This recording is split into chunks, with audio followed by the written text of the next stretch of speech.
que más romantic.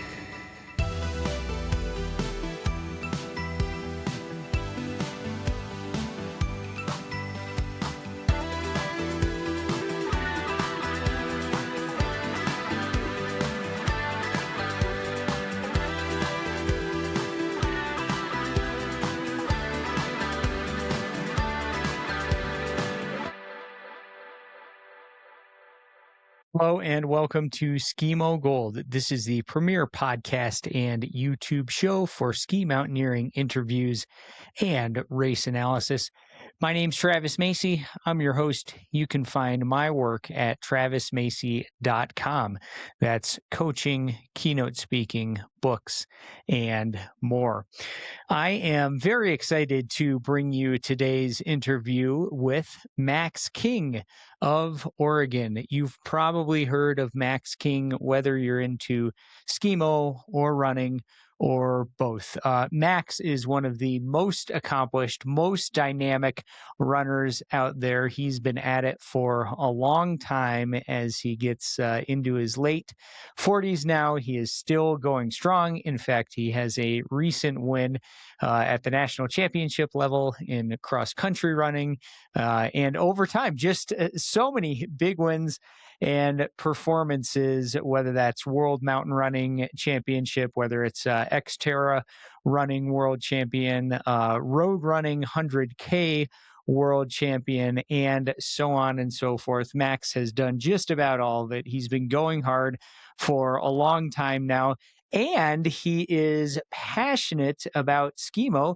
And as I've seen firsthand competing against him, he's very good at it as well. His fitness is great. He's worked really hard over the years to build his skimo technique to get it up there with that fitness. And he's hit the game. He's doing really well with it. Max directs a kids skimo program, and he also puts on a whole bunch of trail running camps in the United States and in Europe. Please check out maxkingtrc.com to explore Max's trail running camps.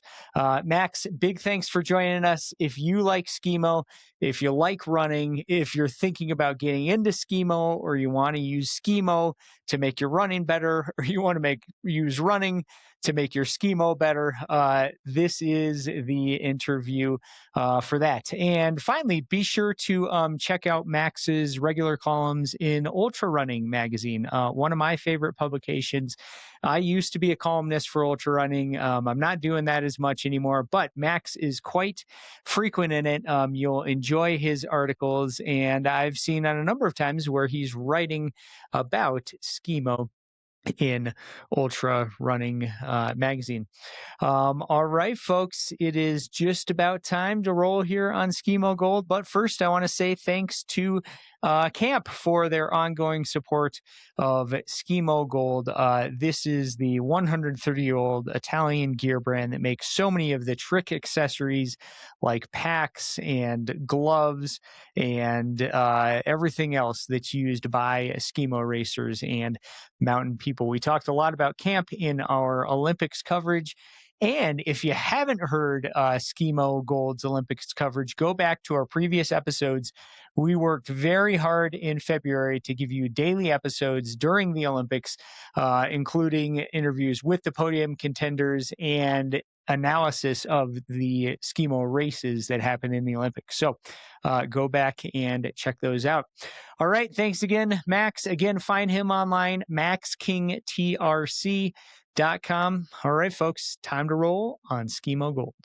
Max King, welcome to the Skimo Gold podcast. So pumped to be here with you and to join you in any way. I was thinking back, May 2005, you and I were both featured in Adventure Sports magazine. It was called Generation Next, the young athletes, the next phase of outdoor endurance athletes. And here we are, time flies. I tell you what, Max, when I'm at a race these days, especially more and more at a Skimo race. I am definitely not one of the young guys, and I don't want to use the word old for anyone, but I'm looking down and like there's a lot of teenagers, 20 somethings, and it's awesome. It's fun to have that perspective. Yeah, it's a lot different. We've definitely we have some more experience, let's put it that way. Yeah, that's a good way to put it. Well, for those who are not familiar with you, Max, tell us a bit about yourself. You've got a long history now, mostly in running, but also in adventure racing and in skimo. As a participant, as an athlete, as a coach, you've got a lot going on. What should people know? I mean, I don't know how much time we got today. Um, I don't know, I've Give just us the kind of cliff notes. made I mean, I've made my career out of kind of this lifestyle, and so it used to be running. I still run, obviously, and that's mostly what I've been doing. But now I picked up Skimo a couple of years ago just because it was something that I could do during the winter for cross training for trail running in the summer. So Skimo race now. Started getting back into adventure racing within the last couple of years. So I've been doing some adventure racing, expedition races, that sort of thing. I kind of do a little bit of everything, and I like doing a little bit of everything. And so now I just actually started a Skimo program here in Bend for youth, and we're kind of working on the third year of that now. And I've got about 9 kids. We just started yesterday with no snow. We have no snow in Bend right now, or up at the mountain even. And so we're just kind of dry land training for a couple of weeks here until we get enough snow to start skiing. Yeah, the youth program, I'd love to hear a little more about that later. I think that's awesome. It's just one example of many youth programs that now exist throughout the United States. As I've been talking with our international guests, I learned that, for example, in Spain, they have skimo academies where, kids go and live and do residential school, maybe starting at age 13 or so, to really focus Wow. on skimo. And, that's probably why the countries like that have been a bit ahead of the United States. But we're coming, and people like you are creating programs for that. Before more skiing, though, a little bit of the running. I think just recently I heard you got another national title in cross country running. I think for the age group. So, Yeah. congrats on that. Thank you. And then also of interest to the Skimo audience, tell us about Mount Marathon. That a famous epic trail race. I think you did it this summer. Tell us what happens at Mount Marathon up there in Alaska. And was that your first time doing it? No, I've so that's probably this year was my fifth time doing it, I believe. Mm, hmm I mean, it's the most amazing race. It is so cool. It's probably my favorite, if almost my favorite, if not my favorite race in the world. You start from Seward in the town, and you can see the peak of the summit of the mountain up at the top, 3,000 feet above you, and you run up to the summit and straight back down as fast as you possibly can. And I mean, that's it. It's so simple. It's, kind of that old school race of just going from where you're standing in the middle of town to the summit and then back down as fast as you can. And there's so much history behind that race. It was the 91st running, I think, this year. So it's been around a long time. It just started out as one of those old stories, and there's so much history behind it. But it's such a cool race. And this year, for the second time, I got to do it with my son. So he did it as mm well this year. And they have a youth race, and then they have a women's race and men's race. And so he was up there and did it. And so it's just kind of become a little bit of a family affair, which is pretty cool. It's super fun. But yeah, I've done it 5 times, and I love going back to it. It's always a good time. I love the community up there. The just Alaska is amazing. They're mountain people. They get it, and they just Yeah. kind of like they're just on the same page, And so it's really neat to just get integrated into that community. Have a lot of friends up there now, and they're all really really cool people. So Cool. Good for you guys. Now I think, like you said, about a 3,000 foot gain. I saw your time was 44 minutes in something. Do you know like how much of that is climbing and how much is descending? Because the descent it's basically an avalanche, right? You can go, I think, whatever route you want. I mean, you're like skiing with no skis, huh? Yeah, basically. So there's a lot of skiers that do it. A lot of the cross country skiers up there, the elites. It's takes about 32 minutes up and about 10 minutes down. So Wow. um, you know, yeah.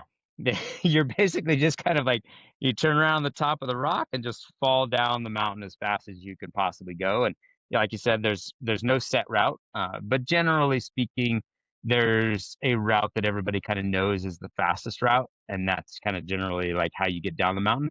But there are other routes. I mean, you can pick your way up, you can pick your way down, and you kind of figure out if you're, especially if you're like a local, you can kind of like get the inside Mm. scoop every year because it changes every single year with the weather conditions and everything else. So, yeah, it generally there's a fast route up and a fast route down though. Yeah, excellent. And final question on Mount Marathon, as you've gotten more into skimo, and I assume probably just over time become a better downhill skier, has that improved your downhill running, particularly in something like Mount Marathon where it's so steep and technical? Um, usually I would say yes. In this case, I grew up skiing since I was like 2 years old. And so, in that respect, like the skiing and the downhill biking that I did as a kid, like that all helped me be a better downhill runner. But just Mm. getting into skimo this late in life, I wouldn't say it's helped me be a better downhill runner.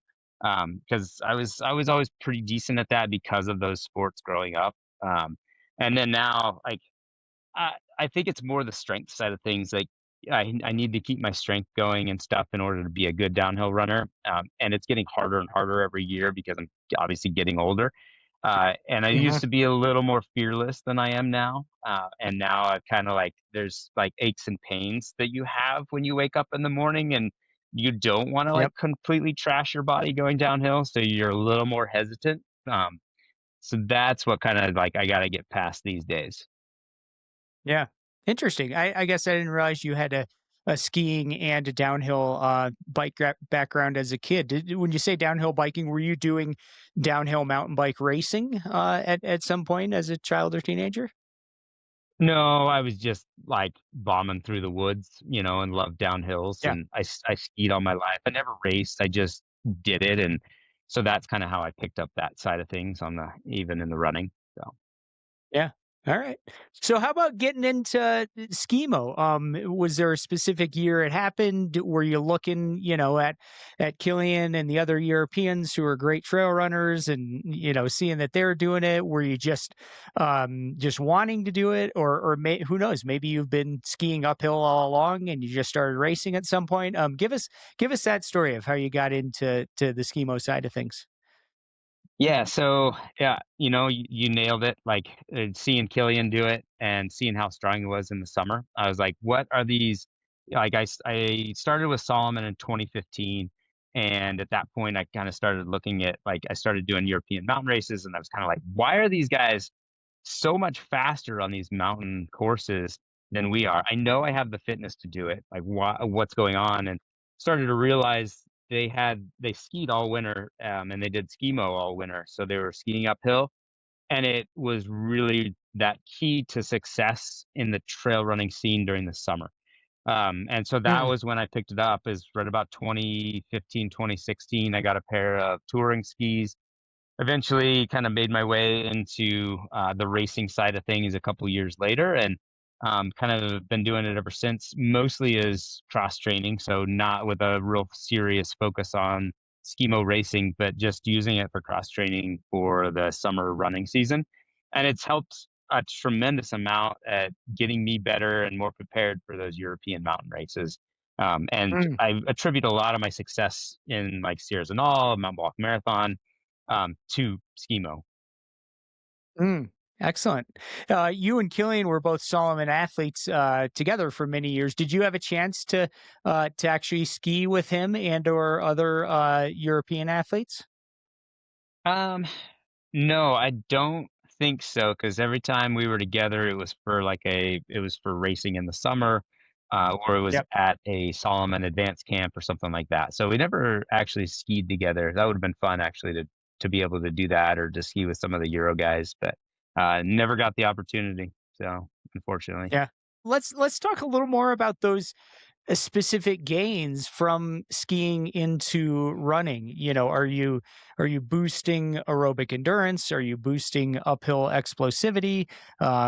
Is it agility? What specifically are you making gains, and how, in as much detail as possible, what are you doing in training on skis to get those gains for running later in the spring and summer?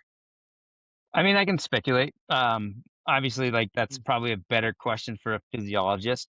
I mean, but from like the background, like I feel like a lot of what you're doing is that muscle specific work of just becoming more efficient at going uphill.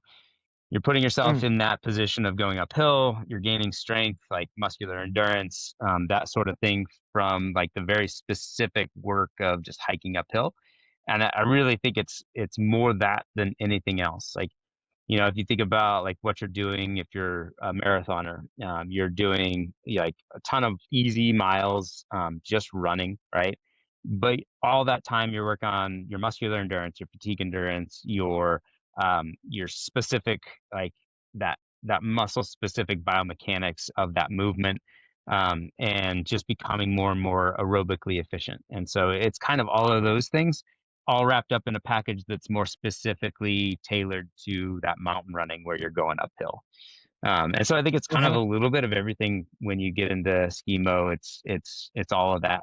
And it kind of it's a full spectrum of stuff that you're kind of working on, but a little bit of everything. So. Yeah. Very good. Over these years in the winter, are you mixing simultaneous ski training and run training? And is there, a typical balance of those, let's say, between average training week?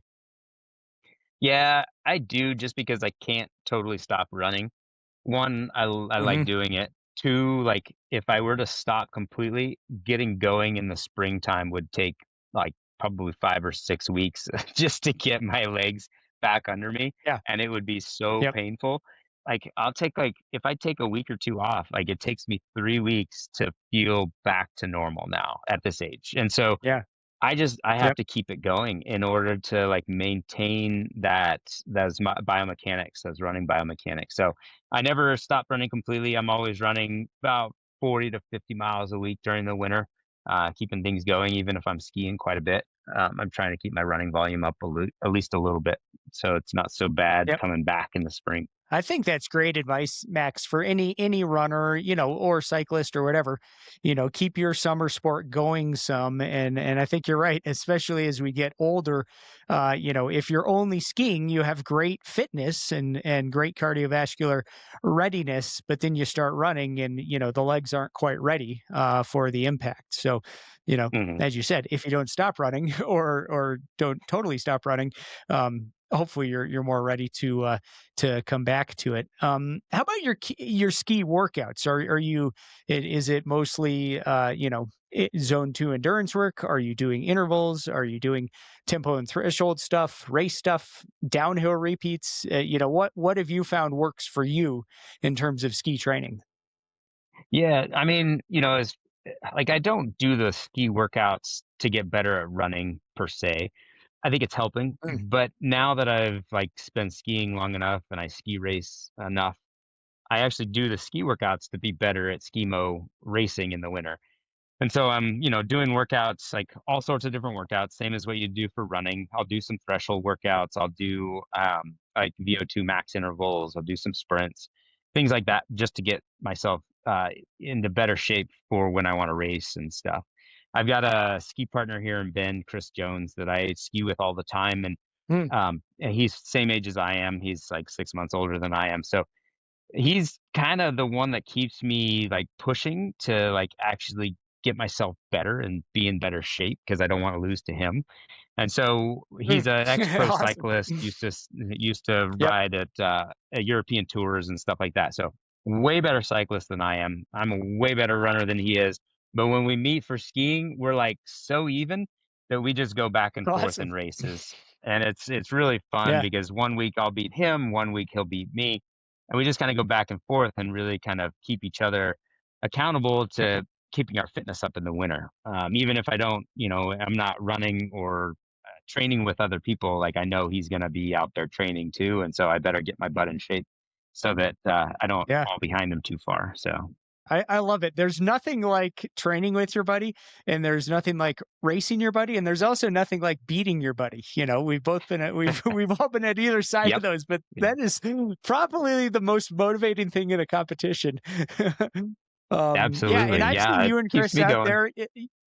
Yeah, you guys are in the Bend area. I know you've come down here to Colorado a number of times for the Power Four, for the Grand Traverse. I saw you a couple years ago at the races in Taos and Santa Fe, New Mexico. Yep. So you've been getting around. You guys did well. That was the team national championship there a couple years ago in No. Taos. Cool, challenging course. You guys did great in that one. So you've been all over. You're doing a lot of them. What's the coming season look for you in terms of competition? Um, this year, actually, I'm kind of dialing it back a little bit. With the Skimo youth program that I'm doing, I'm trying to kind Hmm. of stay local. I'll do the regional races around here. We've got one at Mount Shasta, Mount Ashland, up Mount Hood, here at Bachelor. I'll do those, just to kind of stay a little bit more local, try to get some of the kids out to those as well. I don't have any like Nice, big race plans this season. There's a possibility that one or two of the kids may come out for nationals out at Powder Keg this year, which would be kind of fun. nice. And if they do that, maybe I'll come with them, and show up and race there. But other than that, like this winter is focused a little bit more on some other things that I've got going for next year. Don't totally know what the year looks like, but Barkley is on the calendar though, so Oh, trying all to right, man. train Good for train you. for that. Yeah. All right.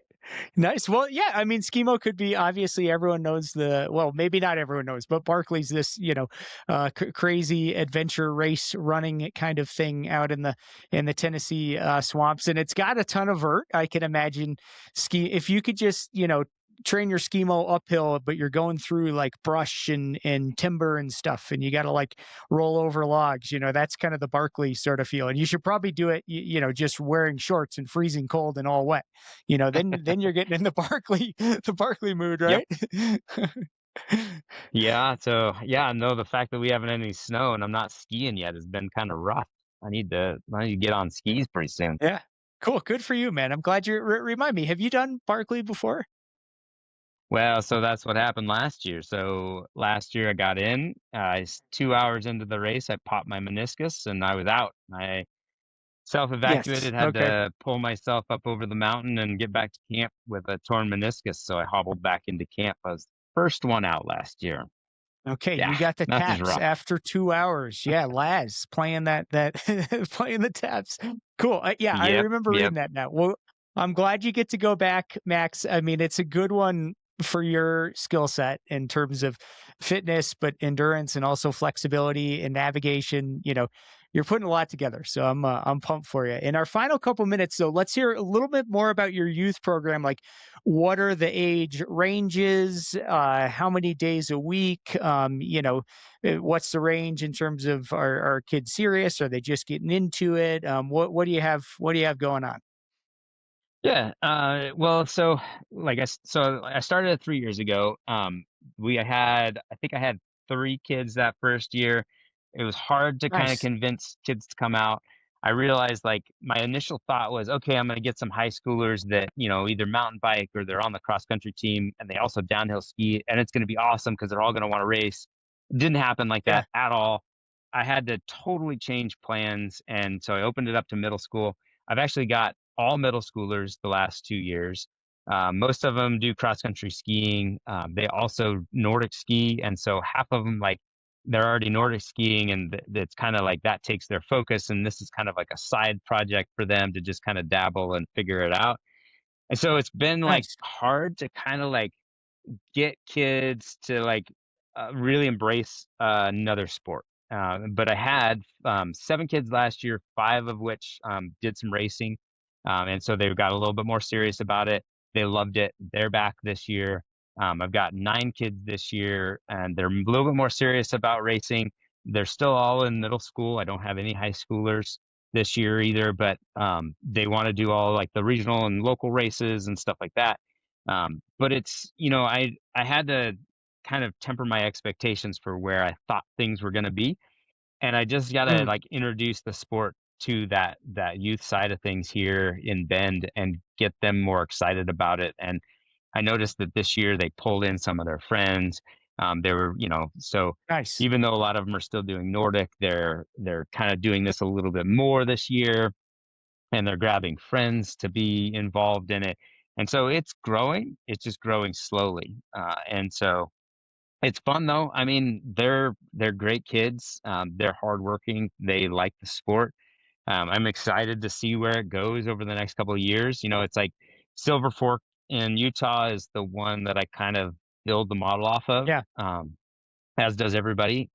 And I kind of look at them, I follow them on Instagram and stuff, and look at what they're doing and stuff. And just kind of, I want to just make it fun for the kids and get more and more involved, without really the big focus on the high performance side, even though that's kind of where we're going. Yes. So, Yeah. Cool. Well, good for you. yeah, I'm glad that it's going. Glad that it's growing year on year. Listeners, check out our previous episode with Sarah Cookler, who runs the Silver Fork program. And she said the same thing, Max. You start where you are and you find a few kids and help them get excited, and then over time they bring in their friends and siblings, etc. So yeah, I've been trying to do the same thing here. We got a pretty small town in Salida, Colorado, 5,000 people, but there's an open invite. Kids of Salida, if you hear this, talk to me. I will ski uphill with you. I will take you to a race, just cool. like Max is doing. So yeah. Yeah. All right. Final question, Max. Skimo in the Olympics. What do you think? Do you watch the World Cups? Do you think are the kids in your program watching? Are are you pumped?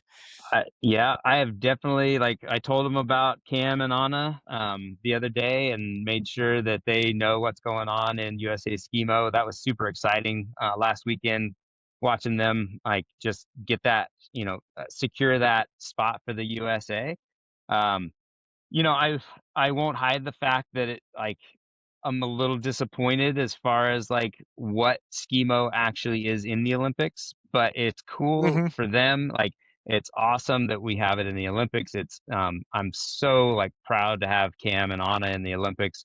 They're gonna do awesome, and it's just such like a huge opportunity for those two. And for the U.S. as far as like Skimo goes. I just wish it were a little more Skimo than it actually is. Yeah, but it's awesome. So good for those guys. It was awesome to watch that. Super excited to see that in the Olympics coming up. Yeah, absolutely. And who knows? Hopefully, 4 years from now or in 8 years, maybe we have those individuals and get the drones and people skiing down, cool wars. Like that would be awesome. That would be cool. Yeah, Max, I hope so. thanks for your time. This has been awesome. What's the best way for people to find out about your youth program and other things you have going on? Probably my camp websites. I've got it up on there.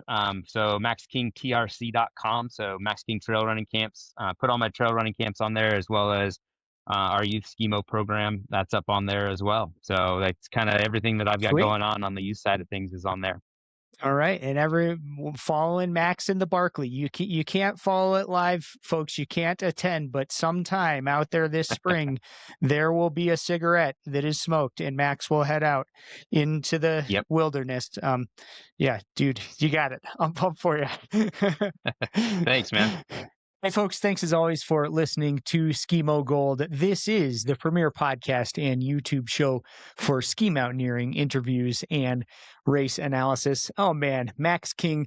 Gotta love that guy. Max, thank you for joining us. Be sure to check out Max's stuff at maxkingtrc.com. And I forgot to mention in the intro, big congrats to Max on a new title sponsor this year. Max was a Solomon athlete for a long, long time. He did a great job promoting that brand and really in the heyday of Solomon when they were growing the content, growing the the emphasis. They had athletes like Max for a long time, and of course Kilian and other runners that you're familiar with. Max is now in a new chapter. I'm super pumped for him. The title sponsor is Kailas Fuga, a big and important Chinese brand. They're bringing the product and the brand to the U.S. Via Max, kind of as their first title athlete. So, Max, you deserve it. You're still going strong, and just hey, big congrats. Listeners, we could use your help. Rate, review, subscribe, share this episode with a friend. We sure would appreciate it. If you have a friend who is a trail runner and they want to hear from Max and maybe they want to learn more about Skimo, please share this episode with them because we think it can help. Thanks again to Camp, who has been with Skimo Gold from the start. We like the Camp brand because they are mountain people who have been supporting everything ski mountaineering and racing all over the world since the beginning, including this very podcast. Thank you, Camp. All right, folks, have a good one. Happy skiing. I hope it's snowing. And if it's not snowing, hopefully you're getting out for some trail running, mountain biking, road biking, riding that Zwift on the trainer, whatever it is you want to do. Good luck with all that. We will be coming back at you soon with more interviews. We've got one recorded with Joe D'Amore. You've probably heard of that guy from over there in Carbondale, Colorado. Very excited to get Joe D'Amore's interview out to you, and a bunch of race analysis with me and the one and only Katie Friend coming up as well. All right, guys, have a good one. We'll catch you next time on Skimo Gold.